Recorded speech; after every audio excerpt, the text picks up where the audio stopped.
It's Matt out here again for another shoot today. If you've been watching our videos or follow us on Instagram at Forte MKE, you know that I primarily shoot weddings, couples, and high school seniors. Sometimes I take on families, and today we're shooting a newborn session. I did one other one before. It scares me. It scares me a lot. I'm just out here being vulnerable now. To make things even more difficult, we're starting the session after the sun is already set. Being a natural light photographer, that makes some problems for me. So I brought a whole host of lights and flashes, a softbox. We're gonna see what we can make happen for them. I'm shooting on the Panasonic S1R today, like I usually do. I shoot almost all my portraiture on a 35mm lens, but pretty much pre-session I just make sure my ISO is at 100, my shutter speed isn't out of whack. I shoot these black rapid straps and I love them so much. Just having a bigger strap, super versatile and easy to use, especially if you're a fast shooter like me. Today I've been trying to get one of these for years, a little GoPro mount for the hot shoe. I'm excited for that. We'll see what we get. I might have to take it off if I'm doing flash work, but we're gonna try some constant light stuff too with the video light. So the whole trick with this session today is we didn't have any natural light to work with. I used a constant light the entire time, and I picked out their bedroom. It just was the most clean, simple, and I liked that they had these white doors that I thought would be really great for backdrop. Look at this soft smells. Kind of touch your face with your nose, a little bit of kisses. We're kind of just going basic light setup. But for now, this is working and easy to shoot, so. This is when I am my most uncomfortable is shooting a session like this.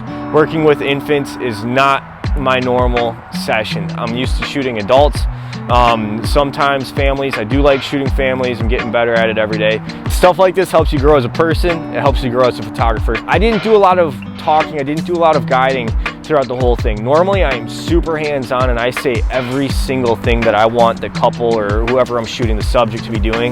That was not the case today. I shot it more from like a standing back point of view rather than directing it and being very hands-on. Sometimes I think that's the right call, but that's what I was doing. We tried to get the baby on the bed just to get some shots of just her, the newborn. She wasn't having it, unfortunately. She was crying the whole time. I don't know if I got any pictures of her not crying, so that's just how it goes sometimes. You can't completely control everyone else.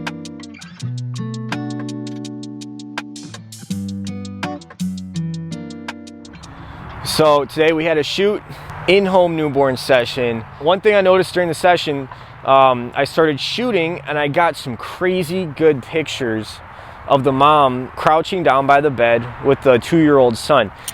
I noticed there was incredible composition because the end of the bed was working really great as a depth texture. It was creating a lot of dimension for the image, and I loved that. So I ended up having the whole family, light died. But anyway, so I ended up using that end of the bed as a texture, and I do this a lot. I was doing this the other day down shooting in Chicago where I saw an exhaust grate. Most people would look at that and say that is gross, that's disgusting. But when you understand depth of field and when you understand how your camera works, how your lens works, you start seeing stuff like that, like the end of a bed that creates a lot of texture, creating a really dynamic image. That's concluding our behind the scenes newborn video. First one, and this might be the only one you ever see from me, we'll see. But regardless, thanks so much for watching, we really appreciate it. We are working on doing weekly posts now. Every week we're gonna be dropping a video, we're gonna do some vlog style stuff, we're gonna be doing some behind the scenes stuff. We're gonna be doing some tips and tricks, tutorials, gear reviews, all that kind of stuff.